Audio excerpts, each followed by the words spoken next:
Hello, everyone. Welcome to another episode of the Managing Partners Podcast. I'm Kevin Daisey, and I'm your host. And as always, I'm out there looking for the best guests I can find, talking to experts, attorneys, and bringing whoever I can. So today I have a really cool guest, special guest I'm sure you've heard of, Brian Glass. Welcome to the show. You're too kind, man. How are you? I am good. And if you haven't heard of Brian, you've probably heard of his dad, Ben Glass, who was on the show with us a little while back. But just pioneers. These guys have been in the business for a long time, and they understand running law firms, and that's what they spend a lot of their time doing and teaching others. So they give back. I follow Brian and Ben both, and they're active. You know, they get up in the mornings, they work out, they do all the things you should be doing. And so, yeah, I appreciate you all, sharing so much with the communities and not just being attorneys and focus on your own stuff. So, I saw you also were posting from the gym at 6 o'clock this morning. So you're out there also, my man. That's right. So I just try to keep up with you guys, but yeah, I think, kind of on that subject is we read and we know most people know things that you should be doing, what to eat, what not to eat, what to do. But I think it's different people that actually do it and follow through with it and do your power list and take notes and plan your goals and all this stuff, right? It sounds great. But actually doing it, right? And running a law firm, you get caught up with running a law firm and all the problems and things that come about it. And of course you love the work and you get caught up in the work, and it's hard to do those things. So anyway, that being said, just kind of teeing you up for that is just, you guys have done such a good job running your firm, but also spending a lot of time helping others run and grow their firms. And so we have some great content today. Anyone listening, tuning in right now. And so, Brian, I guess just give me your background as an attorney first, and then we'll kind of get into some other things. Yeah. So I'm glad you mentioned Ben, because I feel like I'm always walking in the shadow, and whether that's in my head or not, that impacted all the decisions that I made in the beginning of my career. So I graduated law school in 2008. And if anybody has been practicing for about 15 years, you remember this time. It was a time where we went to law school because we were promised $160,000 salaries as first-year associates. And then the credit market crunch happened in 2008, and many of us didn't get those jobs. And then the people that were smarter than us and would have gotten those jobs trickled down into the small firm jobs, into the government jobs. It was a really hard time to get employed coming out of law school. So I had about 160 big firm rejection letters in the spring of 2008. That was fun. Every day the mailman brought another one to my little townhouse. And I ended up at a general practice firm, and I lasted there for about 4 months, trading dollars for hours before I discovered personal injury law. It's funny that I say discovered, because Ben has been a personal injury and a medical malpractice lawyer for, 30, 35, 40 years now. And but the thing is that I didn't want to practice with him, at least not initially. I wanted to go and make my own name and make my own friends and make my own way of doing things. And so the first 10 years of my career, I was an associate first and then a partner at a firm across town, trying auto accident cases, ostensibly competing with him in that personal injury auto accident space in Fairfax, Virginia. And then 5 years ago, this January, I left that firm to come over and work for him. I had a couple of family events go on, and one of the themes of our the coaching that we give people is like, you have one way trip through life, right? And you have to always make decisions that are in the best interest of you and of your family. And the decision point that we came to, as he was 60 and as the firm I was at decided not to expand over into some other space, and my wife had a really difficult third child birth and ended up in the ICU, was like, if I don't leave now and go and practice with my dad, I might never get that opportunity to. So 5 years ago, I left the firm where I was a partner. I came and joined him. I now run our auto accident practice at Ben Glass Law. He runs a long-term disability appeals practice, which is a nationwide practice. And we've grown about 3x or 4x in the 5 years that I've been here. So it's been a good decision, but there were a lot of times and a lot of conversations that we had. It was like, well, what if I come over here and it sucks and we have to blow it up? But everything has worked out really well. And in the last year or so, I've also come on to his other business, which is called Great Legal Marketing.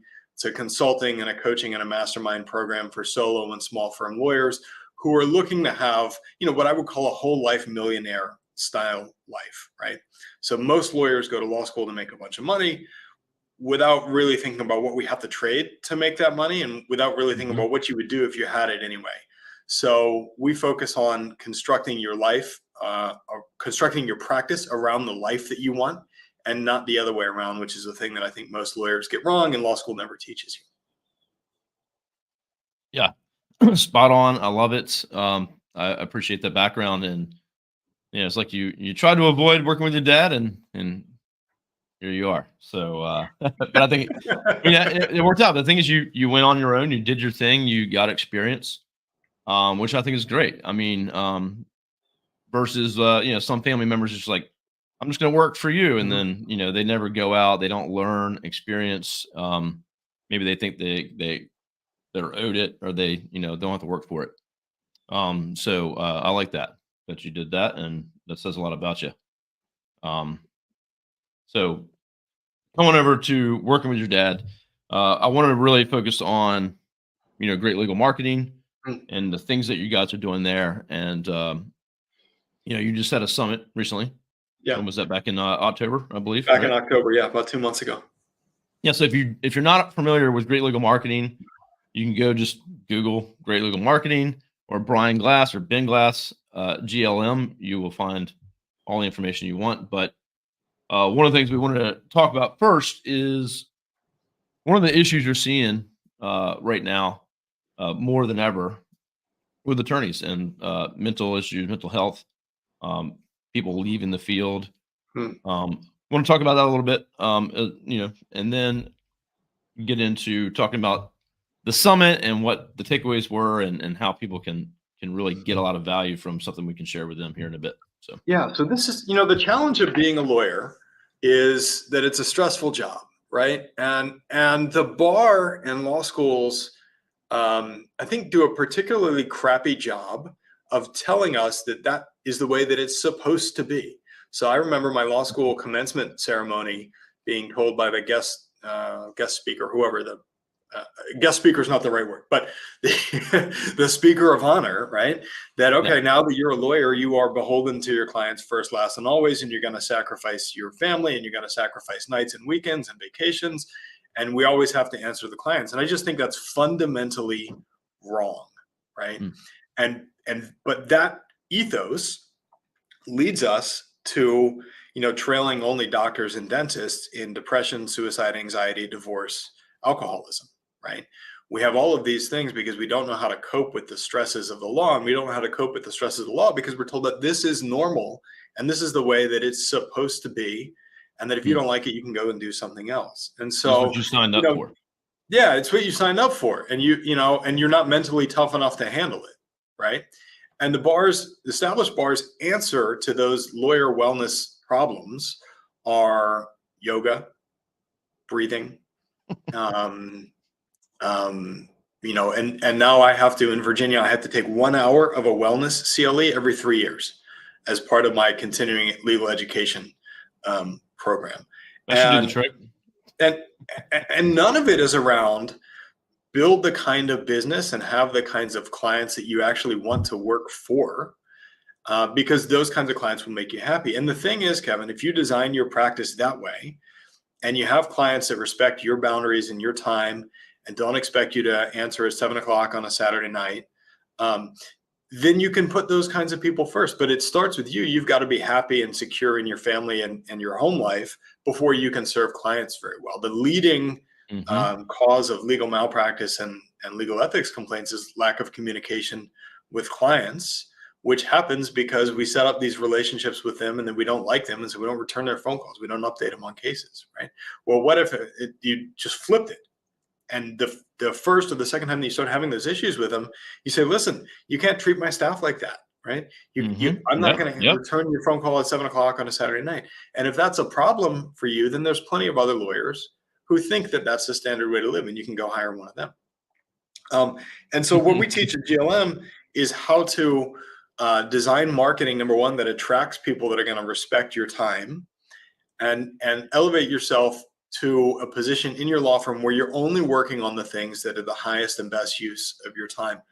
Many times that's the lawyering, but sometimes it's not. Sometimes it's, okay, I'm really good at attracting attention and I can have somebody else do the lawyering, or I'm really good at creating a vision that attracts great staff who's going to take care of my clients.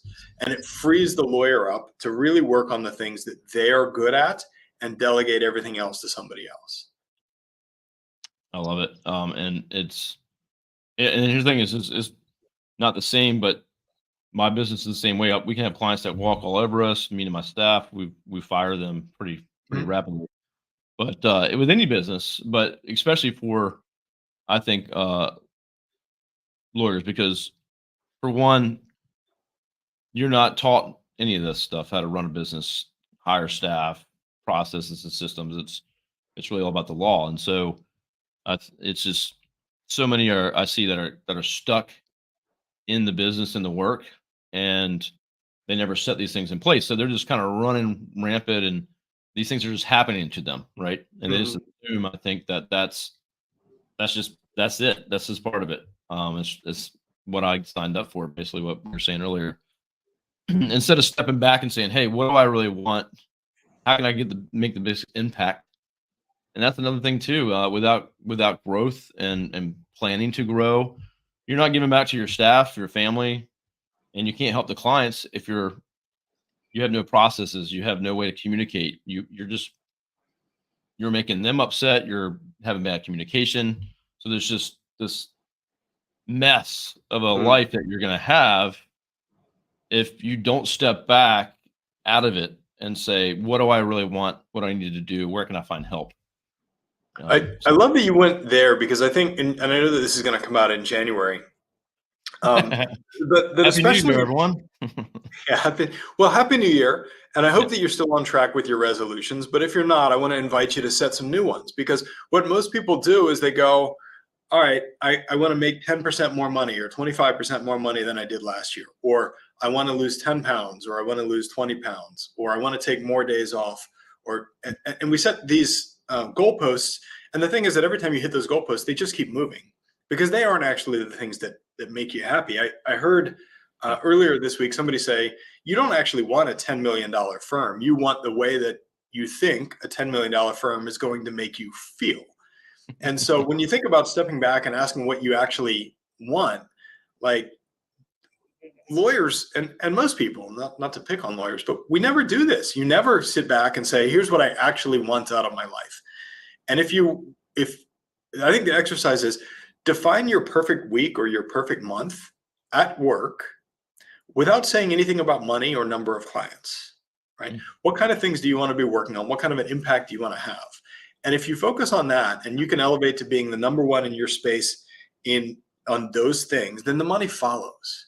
But when you focus on the money and you chase the next 10%, the goalpost just keeps moving as your kids spend your money or you want to go on other vacations, or you've got to get in the car to keep up with the partners or the other guys, the other guys and girls in the courthouse. Like the goalpost just keeps moving. And so stepping back and defining what it is that actually makes you happy is the first principal step that so many people never take. Yep.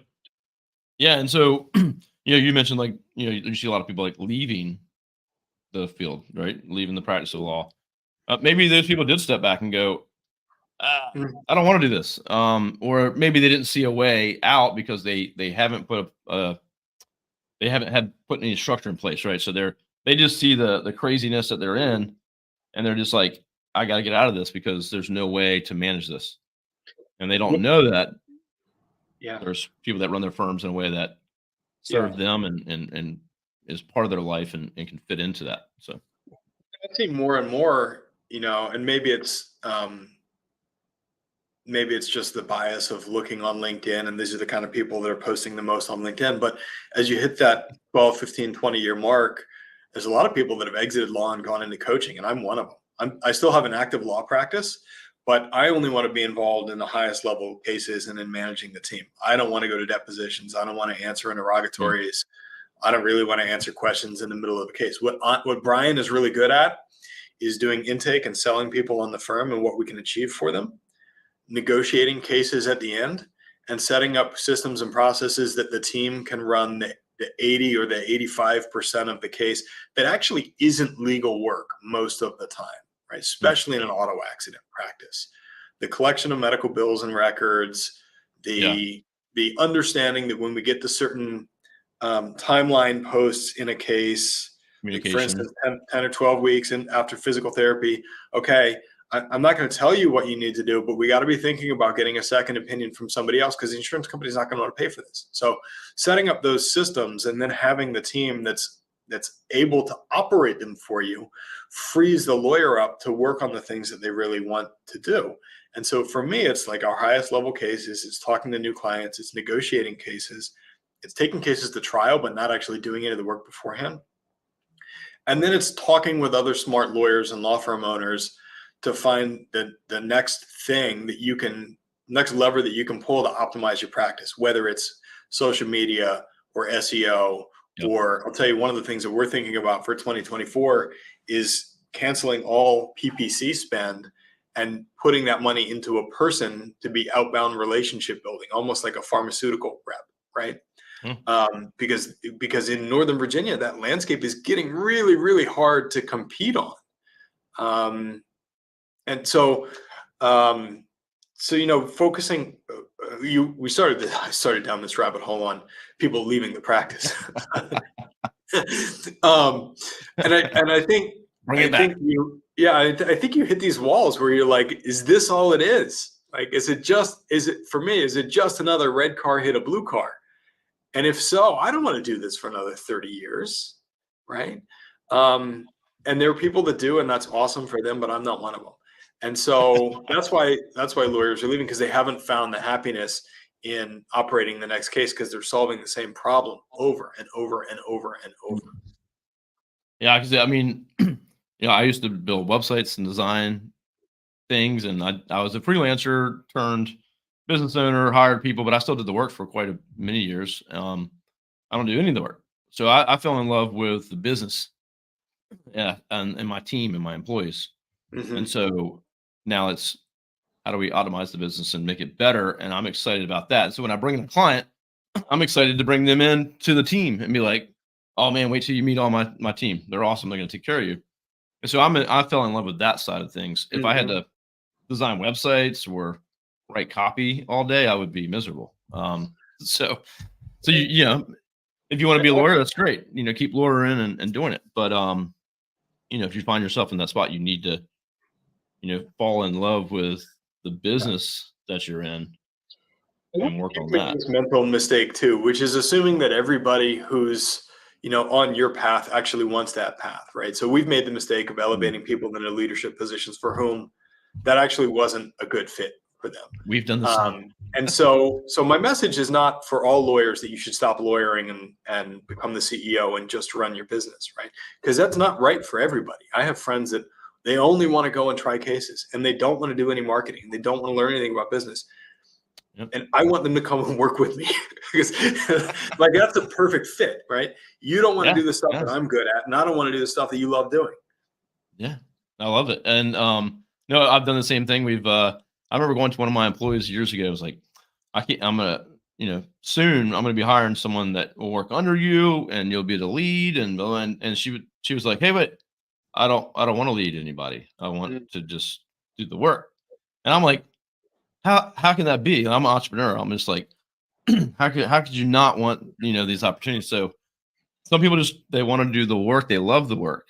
And so we have to see that and understand that and make sure that we're considering where they want to go. And that's with every employee I have. We have 36 employees here. And Yeah. what is their goals? Where do they want to go? And is this the right place for them to get them there? right? She said And that to you because most people would accept the promotion into a role that they didn't actually want to do, and then do it poorly and then wash out. Which honestly, I think is mhm, what happens to mhm. most lawyers. Like you're a second or third or fourth year lawyer, and you start to get good at something, and you don't actually like it. It's one of those professions where like you win the pie eating contest, and the prize is more pie, right?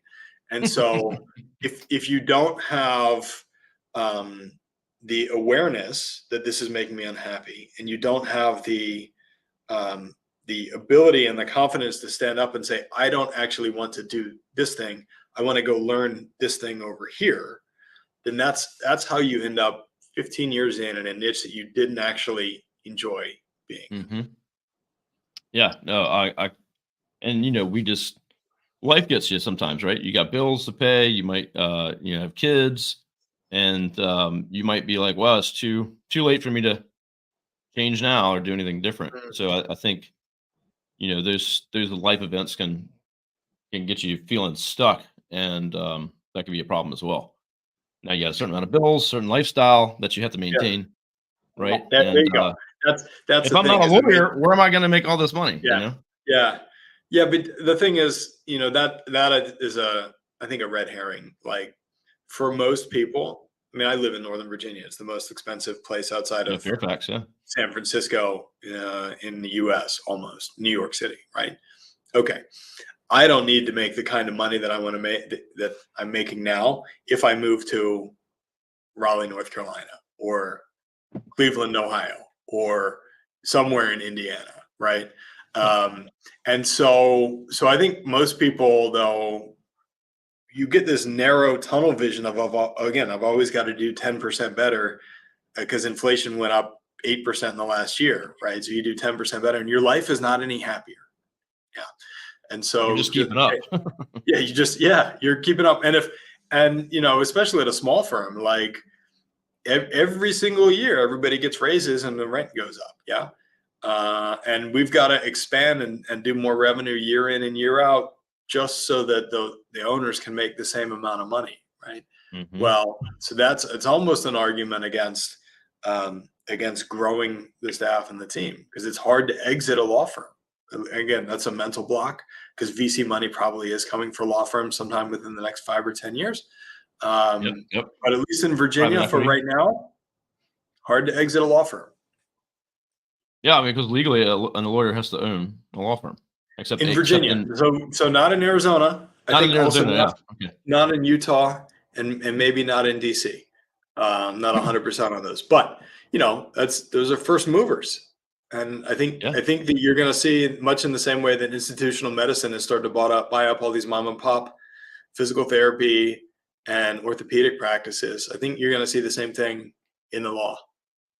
yeah, private equity enters, and then they're gonna be buying up practices and rolling them up, yeah, so, on a side note for my listeners here, I own 2 other marketing companies, and one's in the HVAC space, and, we're in with private equity, and that's rampant there. So I've always wondered, when's that gonna happen in the legal space, and, yeah, like you said, it's probably something that's not too far out. So, but yeah, as you're standing right now, yeah, do you wanna continue to grow? Do you wanna, keep pushing the goalpost and pushing forward and busting your butt, but you're really just keeping up, It's and the staying it's the stagnant? constant that we're heading in a couple of weeks for our annual retreat, and that is the answer. That's the question we ask ourselves every single year: is where do we want to set the goalposts for growth, and if we hit them, would we be any happier than we are today? That's a good question right there. I Not mean, an that's argument for growing or against growing, or it's the constant philosophical question of I'm 40, I have kids who are 10, 8, and 5, and the most important thing in my business is to be able to leave the office at 4 o'clock in the spring and in the fall to go and coach. Like yep. if you took that away, but we made another 50% next year, what's the point, right? But that's just for me. I mean, so that's not right or wrong for anybody else. That's just the way that we've structured our lives. I think that's awesome. And I think that adding that, looking at your goals and setting them, that's one step, but actually adding that extra step of, well, what is that going to mean if I did hit that? And like questioning the goal, like, are you just setting a goal, or is like, what would it mean if you actually hit that? Hmm. And would it be life changing for you? Would it be like you'd be that much better off, or is it just like, it sounds like a lot of work to get there, and maybe it won't improve your life at all. So Yeah, and then you can go in circles. Like, okay, what if you could hit the goal, but it wasn't a whole lot of work because you figured out not how do I do it, but who can I hire that can do it. So uh, this is why we hmm, spend. So every year we spend 2 days in a cabin in Lake Anna with our 5-person leadership team, and we have an excellent. EOS implementer that comes in, and these are the questions that we talk through every single year, and then we set 90-day goals. We set annual goals, and then we set 90-day rocks around those goals. And it's been instrumental in moving the firm because it's moved us 4x in the 5 years that I've been here. But we come back every year and go, do we actually want to achieve that thing that we said that we want to achieve? I love that. In Lake Anna, I was actually looking at buying another rental property there. So let's talk You about are. that offline.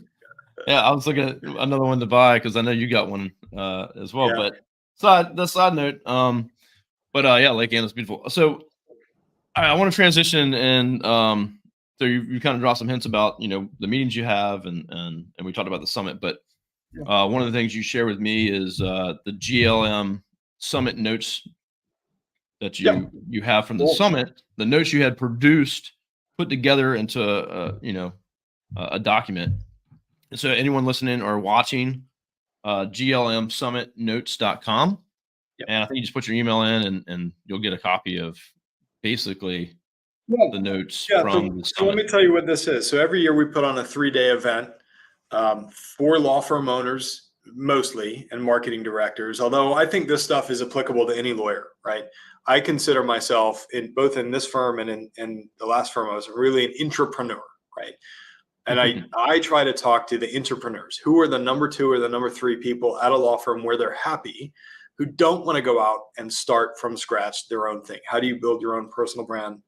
How do you build your own client base in there? So I Yeah. think these notes are great for that. So what we did, Kevin, is we took all of the audio and all the video from our 3-day event, and we sent it to Tim Castleman, who's a professional note taker, and he developed 186 pages of notes from the 25 hours of content, 18 speakers across things like digital marketing, personal development, running a great law firm, how to hire a number 2, what you should be doing on social media advertising. And we even had a guy, a friend of mine, who'd finished the Spartan Death Race a couple of years ago, talking about his 4-day event in the woods in Vermont.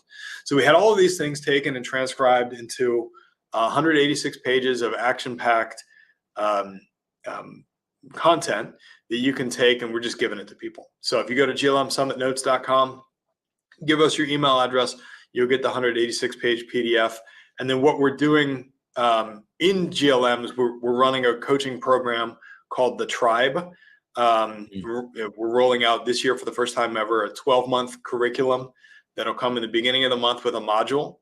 January's module is on how to become the CEO of your law firm in your life. It'll come with some homework. There'll be a mid-month one-to-many coaching call where you can come on and get your questions answered about that.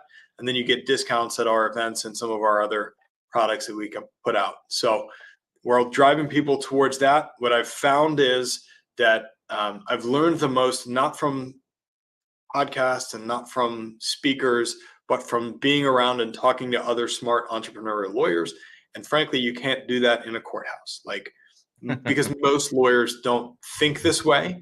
And most lawyers don't feel like they have permission to talk about their lives and their businesses with their friends and their colleagues and neighbors. So we developed a nationwide community where lawyers who feel like they are missing the entrepreneurial education can come and learn from us and from other people. Oh, I love it. So yeah, just your email address, and you'll get the That's document. all. And so yeah, go to glmsummitnotes.com. And so yeah, I mean, I've actually was planning to go to your all summit this year and talk to you guys about that. So my plan is to be at that next year.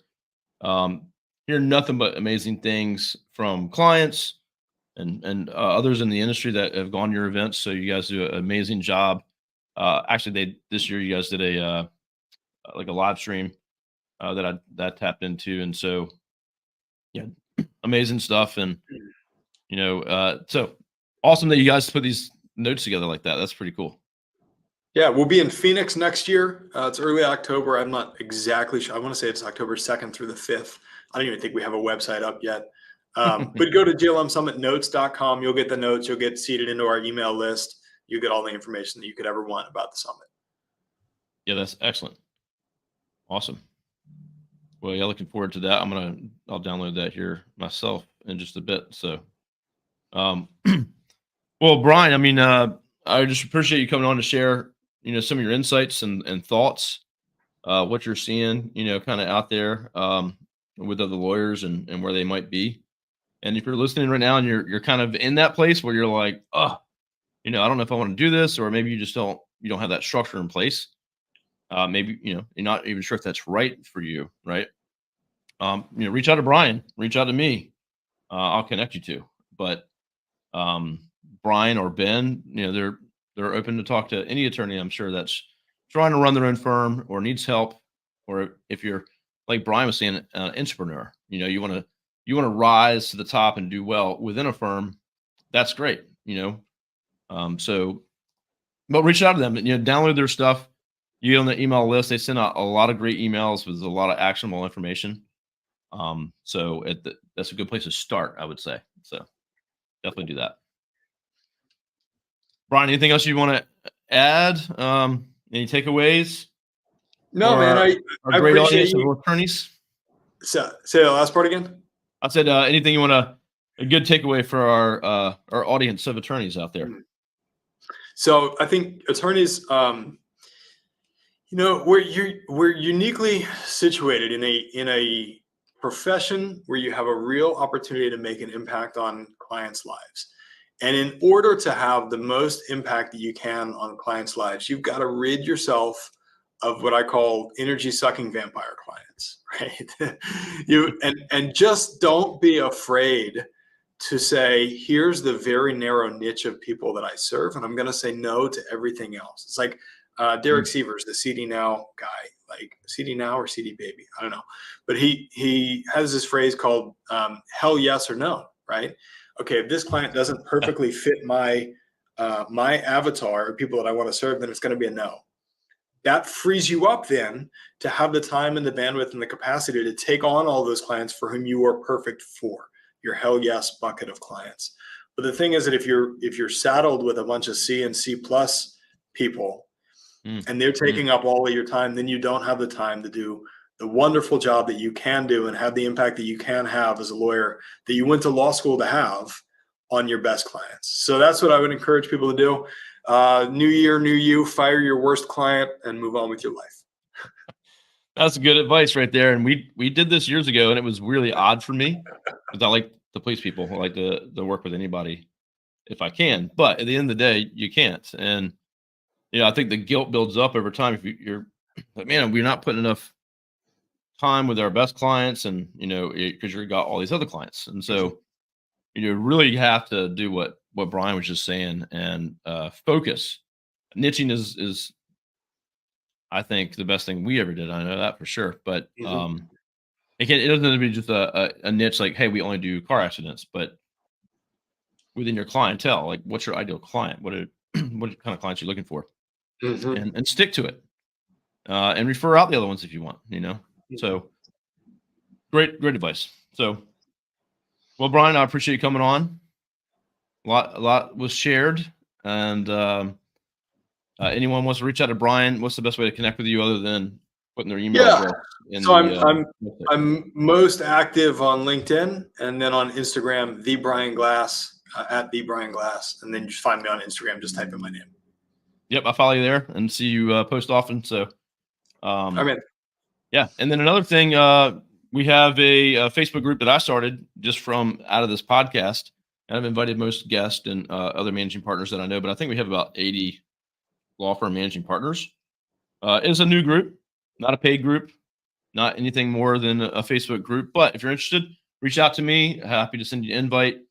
And just trying to build a community where people can share ideas and thoughts, and things like what Brian has here, his events. So hit me up and let me know, and I can get you an invite to that. Outside of that, Brian, thanks so much. Everyone have a great new year, because that's when we are in the new year. If you haven't set your goals or you're not working towards your goals, we both are pushing you. So get those goals going, set those goalposts where you want to be. But I think the main thing too is what Brian said, is look back at that and say, hey, if I accomplish that, what it really mean for me? And is that something I really want to accomplish? How would it change my life?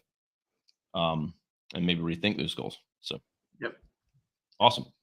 All right, everyone, have a great day, and we'll see you soon. Brian, thanks so much. Thank you for having me.